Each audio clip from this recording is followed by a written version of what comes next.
तो दोस्तों मैं धर्मेश आज आपके लिए लेकर आया हूँ एकदम कंफ्यूजन दूर करने वाला वीडियो, यानी कि Vivo T3X versus Moto G64 दोनों में से कौन सा डिवाइस परचेस करना चाहिए ये डिस्कस डिटेल में आज इस वीडियो में करने जा रहे हैं। सबसे पहले बात करें अगर इनबॉक्स आइटम्स की, तो दोनों ही डिवाइसेस फास्ट चार्जर के साथ आते हैं। T3X में आपको मिलता है 44 वॉट का चार्जर, वहीं G64 में आपको मिलता है 33 वॉट का फास्ट चार्जर।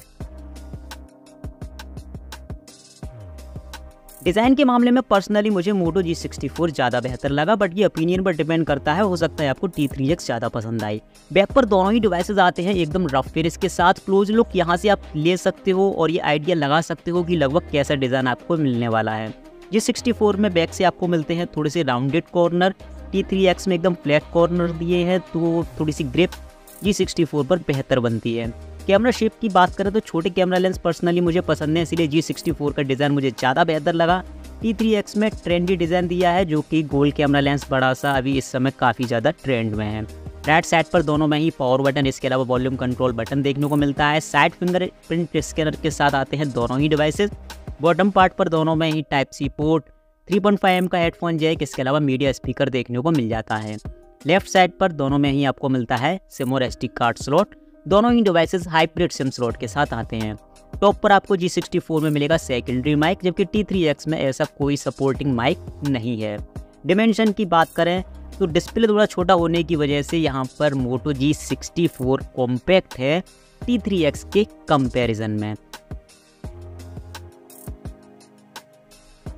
डिस्प्ले की बात करें तो दोनों ही डिवाइसेस IPS डिस्प्ले के साथ आते हैं। फुल HD प्लस रिजोल्यूशन है दोनों ही डिवाइसेस की डिस्प्ले का। रिफ्रेश रेट की बात करें तो वो भी दोनों का सेम है 120 हर्ट्ज का। सबसे पहले कलर टोन की बात करें तो यहाँ पर T3X का डिस्प्ले मुझे थोड़ा सा पंची लगा एज कम्पेयर टू G64। हालांकि G64 की बात करें तो डिस्प्ले सेटिंग्स में जाकर यहाँ पर मैंने कलर टेम्परेचर सैचुरेटेड पर रखा है, बट फिर भी दोनों को कंपेयर करें तो यहाँ पर T3X के डिस्प्ले पर कलर्स थोड़े से ज़्यादा पंची नज़र आते हैं। इसके अलावा अगर ब्राइटनेस की बात करें तो वो भी T3X का ज़्यादा बेहतर है। दोनों ही डिवाइसेस को यहाँ वीडियो में आप कंपेयर कर सकते हो। T3X का डिस्प्ले थोड़ा सा ज़्यादा ब्राइटर नज़र आता है। End to end viewing experience की बात करें तो दोनों ही डिवाइसेस पंच होल डिस्प्ले के साथ आते हैं, लेकिन बेजल्स T3X में आपको थोड़े से पतले देखने को मिलेंगे as compare to Moto G64। UI features की बात करें तो दोनों ही डिवाइसेस Android 14 पर रन करते हैं। लुक एंड फील के मामले में पर्सनली मुझे T3X का फन टच ऑपरेटिंग सिस्टम भी इतना अच्छा नहीं लगता, लेकिन अगर इसे स्टॉक एंड्रॉइड से कंपेयर करें तो no doubt look and feel के मामले में T3X बेहतर है Moto G64 से।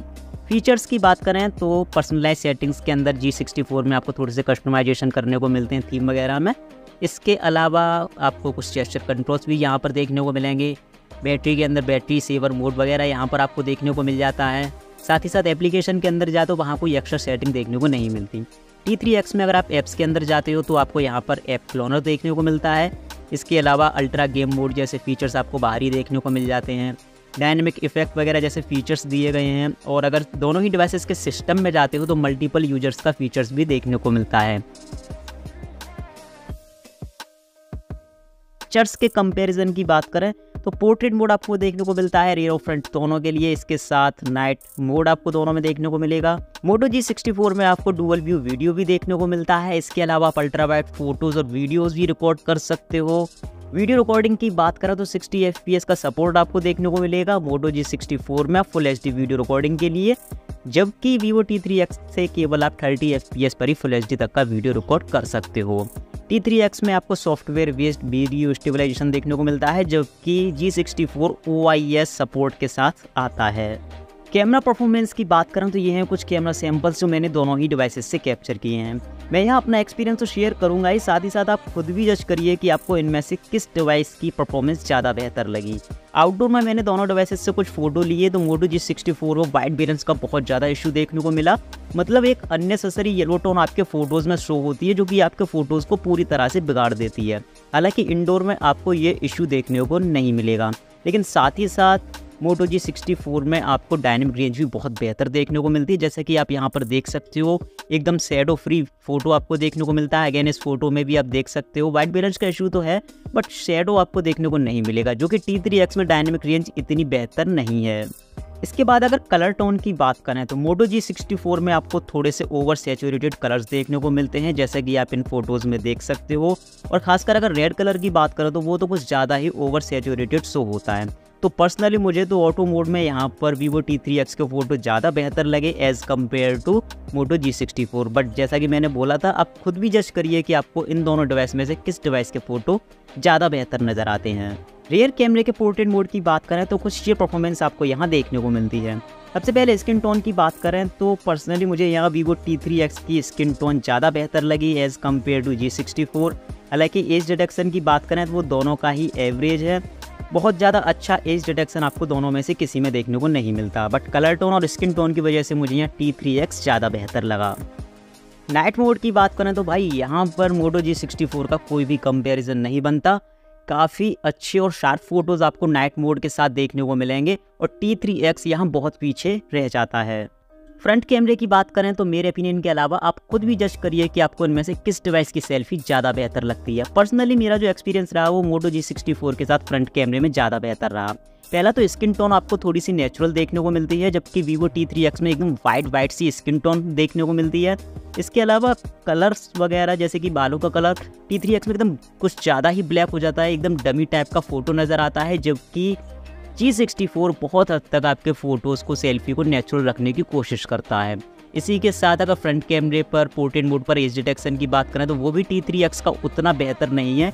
G64 यहाँ बेहतर परफॉर्म करता है और डिटेलिंग के मामले में भी G64 फ्रंट कैमरे में T3X को पूरी तरह से बीट करता है। और हर बार की तरह बिना एक भी सेकंड गवाए स्पीड टेस्ट की शुरुआत करते हैं डायरेक्ट रीस्टार्ट टेस्ट से। दोनों ही डिवाइस को करते हैं रीबूट और तब तक स्पेसिफिकेशंस की बात कर लेते हैं। तो G64 में आपको मिलता है Dimensity का 7025 प्रोसेसर, Vivo T3X में आपको मिलता है स्नैपड्रैगन का 6 Gen 1 प्रोसेसर। और यहाँ पर दोनों ही डिवाइसेस के रीस्टार्ट टेस्ट की बात करें तो G64 जल्दी रीस्टार्ट हुआ as compare to Vivo T3X। लेकिन रिजल्ट्स आगे थोड़े से चौंकाने वाले मिलेंगे क्योंकि स्नैपड्रैगन का 6 Gen 1 काफ़ी कमाल का प्रोसेसर है। तो सबसे पहले बात करेंगे दोनों ही डिवाइसेस के Antutu बेंचमार्क स्कोर्स के बारे में। तो Antutu बेंचमार्क स्कोर्स की बात करें तो टोटल तो T3X का ज़्यादा है ही। सबसे पहले कॉमन यूज़ की बात करें तो वहाँ भी T3X और Moto G64 का बहुत बड़ा डिफरेंस है। T3X यहाँ पूरी तरह से G64 को बीट करता है। आगे अगर GPU स्कोर्स की बात करें यानी कि गेमिंग परफॉर्मेंस की, तो वहाँ भी बहुत बड़ा डिफरेंस है। दोनों ही डिवाइसेस पर Antutu 3D का लाइट वर्जन सपोर्ट करता है और Antutu के मुताबिक गेमिंग में भी T3X G64 से बेहतर है। इसके अलावा अगर मेमोरी स्कोर्स की बात करें तो वो दोनों के लगभग सेम ही नज़र आते हैं।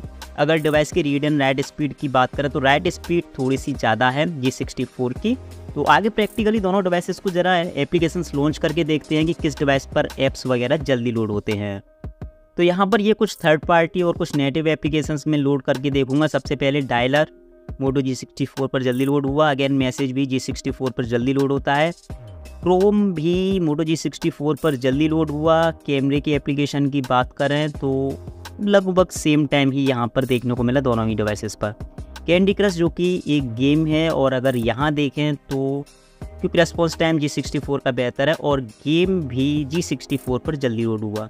ये थोड़ा सा हैवी गेम है, बहुत ज़्यादा हैवी नहीं है और quick response time again G64 का बेहतर रहा। अगर गेम की बात करें तो ये गेम भी Moto G64 पर जल्दी लोड हुआ है as compare to Vivo T3X।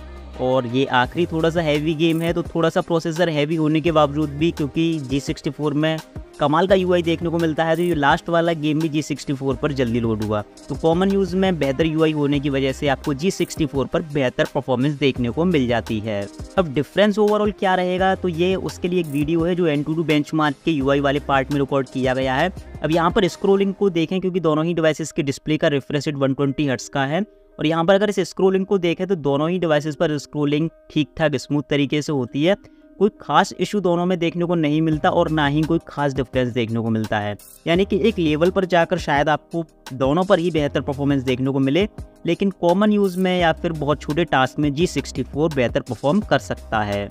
अब बात करते हैं गेमिंग परफॉर्मेंस की। तो सबसे पहले G64 की बात करते हैं। तो ये गेम सबसे पहले मैंने मीडियम ग्राफिक सेटिंग्स पर G64 पर रन किया। थोड़ा सा इशू देखने को मिला बट वो गेमिंग परफॉर्मेंस की वजह से नहीं है, हो सकता है एप्लीकेशन में ही थोड़ा सा इशू हो।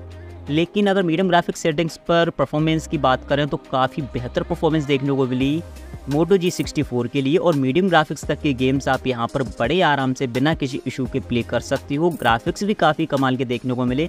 जनरली इस गेम में जब आप सरफेस चेंज करते हो, जैसे कि नदी से जब आप मैदान पर जाते हो या फिर नदी पर जब आपकी वापस कार आती है, तो ग्लिच देखने को मिलता है, जो कि यहाँ पर देखने को नहीं मिला। हाई ग्राफिक्स सेटिंग्स की बात करें तो वहाँ बहुत ज़्यादा ग्लिच देखने को मिला और हाई ग्राफिक्स के गेम्स आप अपने मोटो G64 पर रन नहीं कर सकते। इसी के साथ अगर Vivo T3X की बात करें तो लगभग सेम ही परफॉर्मेंस देखने को मिली है। मतलब मीडियम ग्राफिक्स सेटिंग्स पर Vivo T3X में भी आपको कोई इशू देखने को नहीं मिलता। हालांकि ग्राफिक्स की बात करें फिर चाहे वो मीडियम सेटिंग्स पर हो या फिर हाई ग्राफिक्स सेटिंग्स पर हो, ग्राफिक्स आपको Vivo T3X में बहुत बेहतर देखने को मिलते हैं, ज़्यादा रियलिस्टिक देखने को मिलते हैं as compare to Moto G64। High graphics settings पर Vivo T3X में भी आपको इशू देखने को मिलता है, बट मोटो G64 के कंपैरिजन में यहाँ थोड़ी सी स्मूथ परफॉर्मेंस देखने को मिलती है, यानी गेमिंग के लिए T3X ज़्यादा बेहतर है। बैटरी की बात करें तो दोनों ही डिवाइसेस में आपको मिलती है 6000 mAh की बैटरी। G64 में आपको मिलता है 30 वॉट की फास्ट चार्जिंग का सपोर्ट, वहीं T3X आता है 44 वॉट की फास्ट चार्जिंग के सपोर्ट के साथ। तो फाइनली दोनों ही डिवाइसेस अपनी अपनी जगह पर काफ़ी कमाल के हैं। T3X भी काफ़ी अमेजिंग डिवाइस है, मोटो G64 भी है, लेकिन अगर ओवरऑल कंपैरिजन देखें तो बेहतर कैमरा, बेहतर UI होने की वजह से मुझे यहाँ मोटो G64 बेहतर लगा T3X से। बाकी का आप क्या सोचते हो उन दोनों ही डिवाइसेस के बारे में, प्लीज़ कमेंट सेक्शन में जरूर बताएं। तो फिर मिलेंगे ऐसे किसी इन्फॉर्मेटिव वीडियो के साथ, तब तक के लिए गुड बाय, आपका दिन शुभ हो।